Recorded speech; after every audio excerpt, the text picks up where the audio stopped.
Bom, dando continuidade então, falando sobre o perispírito, conforme nós falamos, nós falaremos então sobre a questão da moral e perispírito. Nesse ponto é importante salientar que nós veremos então que o nosso comportamento moral, a nossa conduta, tem uma séria interferência no perispírito. Por quê? O perispírito então fica gravado todas as nossas reminiscências de vidas anteriores. E dentro desse aspecto nós vamos ver então que grande parte das doenças incuráveis, principalmente aquelas doenças que vão acontecer em recém-nascidos, que são inexplicáveis pela ciência muitas das vezes, ou aquelas doenças autoimunes, elas têm uma sede no perispírito, em razão de condutas passadas de vidas anteriores.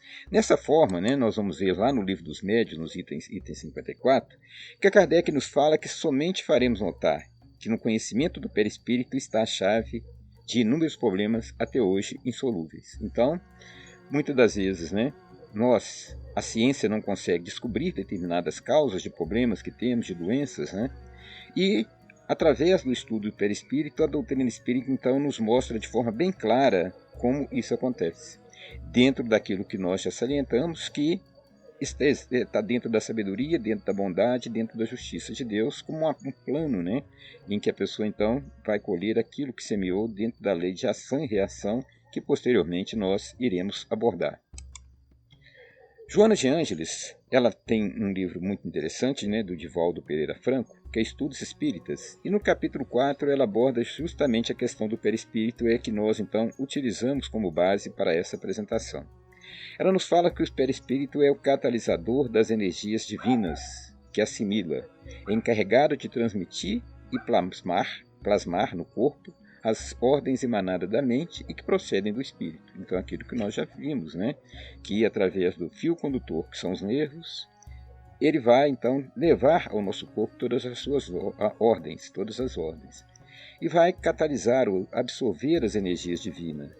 Mas, ela continua dizendo que esse perispírito é um arquivo das experiências das reencarnações. Impõe-se na aparelhagem física desde a concepção, mediante metabolismo psíquico muito complexo e sutil, as limitações, coerções, punições, ou faculta amplitude de recursos físicos e mentais conforme as ações do estágio anterior, na carne, em que o espírito se acompliciou com o erro ou se levantou para a dignificação. O que quer dizer? No perispírito, então, fica gravado, fica então ali, o arquivo de tudo que o espírito fez em encarnação anterior. Vai ficar gravado, então, todos os seus bons procedimentos, toda a sua elevação moral, todas as suas conquistas, de vencendo os vícios, como tudo aquilo que ele fez, deixando-se levar pelos vícios, pela maldade, pela inveja, pela imperfeição, pelo orgulho. Isso, então, vai fazer com que, na vida posterior, assim que ele nasça, essas em forma de punição, ou seja, para que ele possa se ajustar à lei de Deus, aquilo que ele fez de mal vai renascer no corpo físico, e aquilo que ele fez de bem vai também ter uma forma de elevação da sua própria, da sua vida posterior. Então, o perispírito, nós vamos entendê-lo como sendo aquele mero intermediário que vai fazer com que fique gravado então no corpo físico tudo aquilo que nós já angariamos ao longo da nossa existência. E o nosso corpo físico, então, vai agir então como um sistema excretor do corpo espiritual, manifestando então tudo aquilo que ele tem de mal para que ele possa se limpar. A esse respeito, ela vai nos dizer que ele interfere decisivamente no comportamento hereditário. Não apenas modela a forma de que se revestirá o espírito, desde o embrião, que se amolda completamente, como reproduzindo as expressões fisionômicas e anatômicas quando da desencarnação. Então, o perispírito, então, ele vai modelar o corpo. Ele vai ser, então, aquele aparelho, que vai ser assim um molde em que nós vamos, através dele, ter as nossas feições físicas e também as questões hereditárias e genéticas do nosso corpo. Em Mateus 5, 29 e 30, Jesus fala o seguinte: se a vossa mão ou vosso pé vos é objeto de escândalo, cortai-os e lançai-os longe de vós. Melhor será para vós que entreis na vida tendo um só pé ou uma só mão, do que tendes 2 pés e seres lançados no fogo eterno. Se o vosso olho vos é objeto de escândalo, arrancai-o e lançai-o longe de vós. Melhor para vós será que entreis na vida tendo um só olho, do que tendes 2 e seres precipitados no fogo do inferno. Estava aí Jesus a nos mostrar que tudo aquilo que fazemos, fica gravado no nosso corpo espiritual. De tal forma, que aquele que usou mal a mão, aquele que usou mal os olhos, usou mal as pernas, por exemplo, para roubar, para matar, ou mesmo fazendo com que o outro ficasse cego, isso ficará gravado no seu perispírito e, por sua vez, então, quando da sua reencarnação, irá se manifestar aquela situação no corpo físico como uma forma de limpeza, de expurgar do perispírito, aquela sujeira para que ele possa se limpar. Então, aí se manifesta o quê?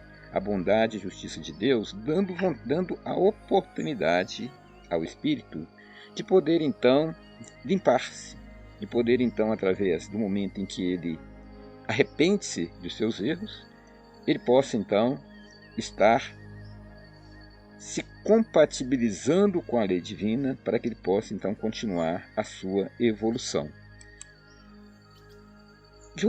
Joana de Ângelos nos fala que no perispírito estão sediadas gêneses patológicas de distúrbios dolorosos, quais sejam a esquizofrenia, a epilepsia, o câncer de variada etiologia, o pênfigo, que é o fogo selvagem, que em momento próprio favorece a sintonia com micro-organismos que se multiplicam desordenadamente e tomam de assalto o campo físico ou através de sintonias próprias, ensejando a aceleração das perturbações psíquicas de largo porte.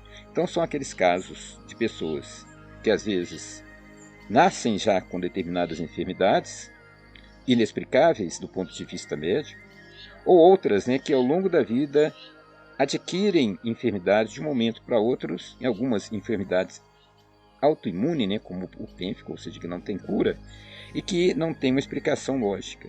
Lá no livro Ação e Reação, de André Luiz, Psicografia de Chico Xavier, nos narra um exemplo do pênfigo ou do fogo selvagem.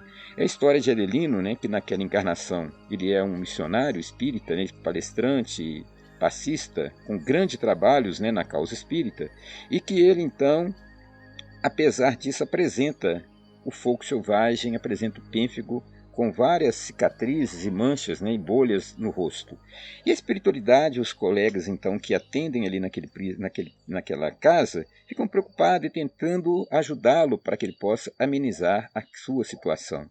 Até que o momento em que é explicado então a André Luiz a causa daquela doença, que surgiu desde a sua infância e agora ele já na idade adulta, ela o acompanhava.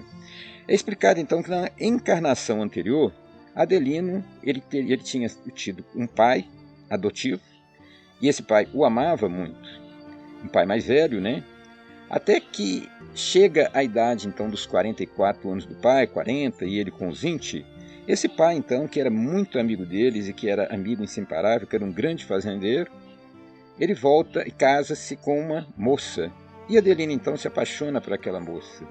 E, em razão desse fato, então, ele trama com outros funcionários capatazes daquela fazenda a morte do pai e embriaga o pai, faz com que o pai beba e vai para o quarto e ali provoca um incêndio junto com os seus comparsas e o pai então morre queimado. Chega no plano espiritual revoltado o pai naquela situação e passa uma perseguição feroz a Adelino, que depois vem a adquirir já em vida, em razão da sua culpa, o pênfigo, e fica louco, doido, e vem a desencarnar e sofre muito no plano espiritual, e depois vem então arrepender-se, e nessa encarnação então ele estava ali justamente expiando as suas faltas. E é explicado que poderia ser muito pior a sua situação se ele não estivesse trabalhando para o bem. Então aí é uma questão que mostra justamente o quê? Como fica gravado no perispírito essas questões que vão transparecer em outras vidas e que às vezes é inexplicável, que a pessoa às vezes pode achar até que seja uma injustiça. Mas, conforme nós vimos, é sempre bom lembrar o primeiro princípio. Deus é eternamente, supremamente justo e bom. Ali nós colocamos o pênfico, só para esclarecer, é uma doença autoimune, rara, que causa a formação de bolhas na pele, nas mucosas, boca, nariz, garganta, olhos e órgãos genitais. Normalmente, o sistema imunológico produz anticorpos para atacar vírus e bactérias nocivos, mantendo-nos saudáveis. Em pessoas com pênfico, no entanto, o sistema imunológico ataca células da epiderme e das mucosas. Não se sabe o que desencadeia essa doença. Entretanto, há evidência de que algumas pessoas tenham predisposição genética para tal. Apesar disso, não há nenhuma indicação de que seja hereditária. Então é o caso que citamos, que nós exemplificamos, que é uma doença então espiritual, uma doença então que está ligada a vidas anteriores, e daí que não se sabe a causa, que ela não tem uma predisposição e muitas genética que muitas vezes vai surgir na pessoa. Joana de Ângeles, então, continua nos falando que toda experiência corruptível brutaliza o perispírito, ou seja, tudo que fazemos de mal brutaliza o perispírito, desequilibrando-lhe os centros vitais, que posteriormente responderão com distonias e desordens variadas em forma de enfermidades insolúveis. Então, toda maldade, todo ódio, toda inveja, tudo aquilo que ele faz contra outra pessoa, antes de tudo, a pessoa está fazendo contra si própria. Porque no momento em que aquela energia sai de si, seja em forma de sentimento, de pensamento, para agredir o outro, ela agride primeiramente aquele que é o emissor desse pensamento, desse sentimento. Então o seu perispírito vai ficando então com os centros virtuais desequilibrados, vitais desequilibrados. E nós vamos ver casos citados no livro Ação e Reação, Memória de um Suicidas, mesmo no nosso lar, em que chegam espíritos totalmente desequilibrados no plano espiritual, até mesmo sem forma, ou seja, perdem a forma perispiritual devido à maldade que praticou, devido à consciência presa no erro. E aí nós vamos ver que lá em Mateus 22, 11 e 12, quando Jesus nos conta uma parábola, ele nos fala que o rei, entrando para ver os convidados, viu ali um homem que estava trajado com vestido de núpcias. Que não estava trajado com vestido de núpcias. E disse-lhe: Amigo, como entraste aqui não tendo vestido nupcial? E ele emudeceu. Então, nessa parábola, que conta justamente essa transição planetária que nós estamos tendo, depois é bom que vocês leiam, o vestido de núpcia ali simboliza o nosso perispírito.